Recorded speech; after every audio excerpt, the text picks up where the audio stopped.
This pound cake gave no warning that anything had gone wrong.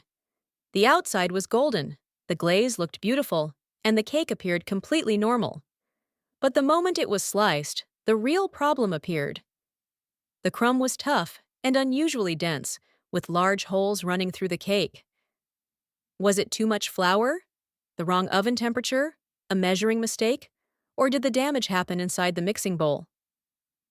To find out, I'm using the same key lime pound cake batter for both cakes. The ingredients, portions, pans, temperature, and baking conditions will remain the same. Only one step will change. Both cakes begin with one identical key lime pound cake batter.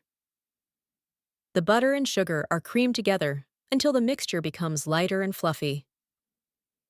This stage is supposed to incorporate air. Those small air cells help a heavy pound cake rise. The eggs are added one at a time, allowing each one to blend before the next is added. So far, both cakes are receiving exactly the same treatment. Next, the key lime juice is added for its bright citrus flavor.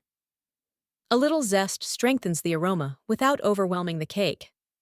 The batter still looks completely healthy, but the ingredient that changes how it must be handled comes next.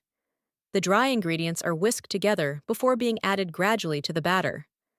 The dry ingredients are added in stages, alternating with sour cream. The sour cream provides richness and moisture, but it also adds more liquid to hydrate the flour. Once the flour meets moisture, the goal is no longer to keep beating until the batter looks flawless. The goal is now to mix only until the ingredients come together. The final ingredient is folded in, and the mixing stops as soon as the last visible flour streaks disappear. At this moment, the batter is fully combined.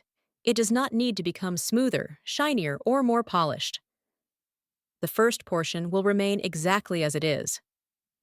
The second portion will receive additional mixing after the flour has already been incorporated. At first, the extra mixed batter may actually appear more appealing. It becomes smoother, shinier, and more polished. That appearance makes it easy to believe that the additional mixing improved the batter.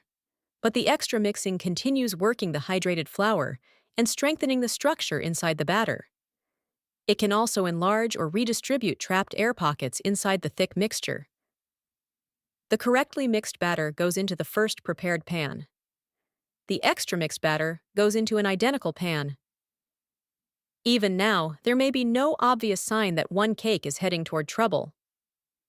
They enter the same oven together and bake under the same conditions. As the cakes heat, the incorporated air and leavening begin to expand. In a properly handled batter, small air cells support a fine, even crumb. But larger trapped pockets can stretch through the stronger structure and leave tunnels behind as the cake sets. When the cakes come out of the oven, they may still look almost identical. They cool briefly in their pans before being transferred to a wire rack. The cakes must cool completely before slicing, so a warm, fragile crumb does not affect the comparison. The experiment is finished. The answer is now sealed inside these two cakes. First is the batter that was mixed only until combined. The crumb is even and finely structured, without large holes or tunnels. It is rich and substantial, as pound cake should be, but it does not feel rubbery or tough. Now comes the portion that received the additional mixing. The difference is finally visible. The crumb is tighter and less tender, with irregular tunnels that could not be seen while the batter was still in the bowl. Both cakes came from the same batter, with the same ingredients, pans, oven, and baking conditions. The only variable was what happened after the flour had been incorporated. And the difference is not only visible, it can also be felt in the texture. That is what makes this mistake so deceptive. Extra mixed batter can look smooth and beautiful, while hiding the damage that will appear after baking. Once the flour is nearly incorporated, stop the mixer and complete the last few folds gently by hand. Once the properly mixed cake has cooled, a smooth key lime glaze adds the final bright citrus finish. But glaze can only improve the flavor and appearance. The real solution happens inside the mixing bowl, before the cake ever reaches the oven. Have you ever sliced into a cake and found tunnels, a tough crumb, a sunken center, or another baking problem you could not explain? Tell me what happened in the comments. Send your baking questions and problems, and we may be able to help solve one in a future Key Lime Delights video.